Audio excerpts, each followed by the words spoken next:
Есіміңіз? Нұрсұлтан. Нұрсұлтан. Қанша жастасыз, Нұрсұлтан? 26-тамын, 10 күннен кейін 27-ге толамын. Туған күніңіз келе жатыр екен ғой. Қызық екен. Ақжарқынды несімен баурап алды сізді? Ақжарқын ба? Иә. Қайғырмен. Ақжарқынды бағдарламадан көрген кезде ақыл есін тоқтатқан қыз сияқты уже бір өмірде бағыты бар қыз деп ойлаймын. Сол жағынан қызықтырды. Керемет. Сіздің қыз достарыңыз бар ма? Мен қыз достарым болғанда мен өзім үйленгенмін. Ажырасқаныма 4 ай болды. Жақында. Бірінші әйелім жасы 17-те еді. 17-те? Сонымен екеміз, қалай айтсам болады, келе алмадық қой бір шешімге емес, бір келісім дегенде басқаша болып кетті. Қыз кезінде бәрі жақсы, жаман әйел қайдан пайда болады деген түсіндік енді.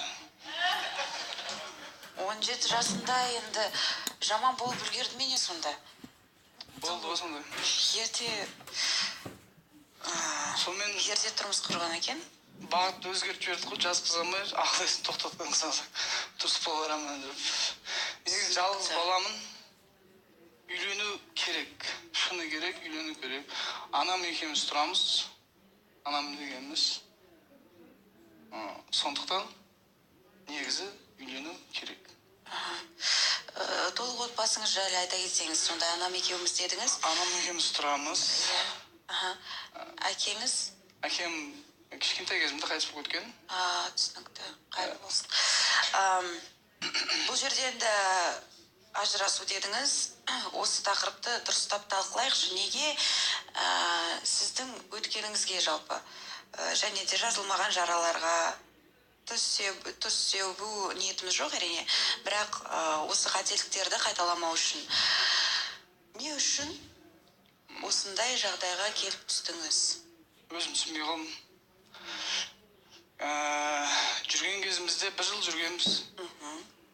Сөйтіп үйлендік. Жақсы той қылдық, үлкен той қылдық. Одан кейін мен өз жұмысқа кетем, азанда кетем, кешке келем. Сондай болып жүрдім.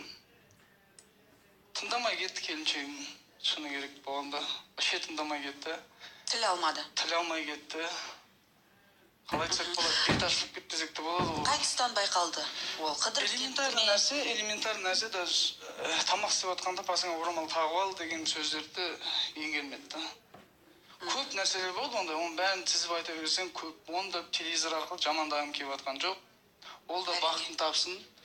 Өз кетер кезінде бақытты болды, үйден кетіп. Мен Алматыға келгеніме 1 ай болды жұмыспен. Ойлағам, сәл есін жинап, өзіне келіп, қайтып келгенде қосылып кетеміз ба десем, үйге звондасам, үйде киім бәрін жинап алып кетіпті.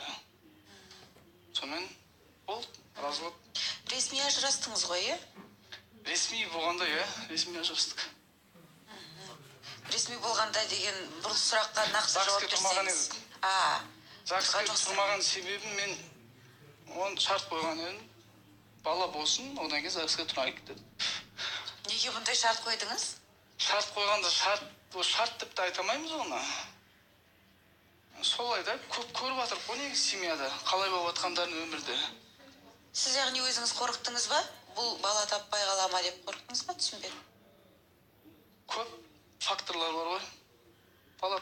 Бала тапқанда негізі мен ол қызды сүйіп алдым да, көшеден бір көргеннен жолықтырып бала саған жоқпын.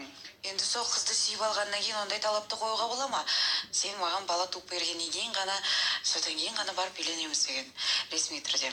Мен өзім сол жизненный позициям сондай болды да, білмеймін, 1 жылдан кейін 1 бала болсын, одан кейін тұрайық. Ал қазір мысалы Ақжарқынмен танысып, әңгімелеріңіз жарасып жатса, осы талап қайталана ма? Қайталанады. Сен әуелі бала тап, содан кейін ресми. Бала емес, не обязательно бала. Просто адам өзін бір көрсете білу керек та, келін ретінде, жалғыз анам болғаннан кейін мен де бір көшедегі қызды ала салып, ол ертең 3-4 айдан кейін басқа болып кетті. Мысалы қазір ағаның келіншегім аған кезде қандай еді, 3-4 айдан кейін вообще басқа қыз болып кетті. бір сөзбен айтқанда, егер жеңілдетсек, бұл сөздердің барлығын отбасын құруға дейін әуелі азаматтық некеде тұрып көру керек дейсіз, иә? Мен ойым сол. Ақжарқын, сен азаматтық некеде тұруға дайынсың ба? Бұған көзқарасың қандай? Қарсымын азаматтық некеге тұру дегенге. Бірден сонда бұл ер азамат Нұрсұлтан, қош келдіңіз біріншіден. Сонда өз-өзіңізге сенімсіз болып тұрсыз ба, түсінбедім. Егер де қызды кәмелеттік жасқа толмаған 17 жасында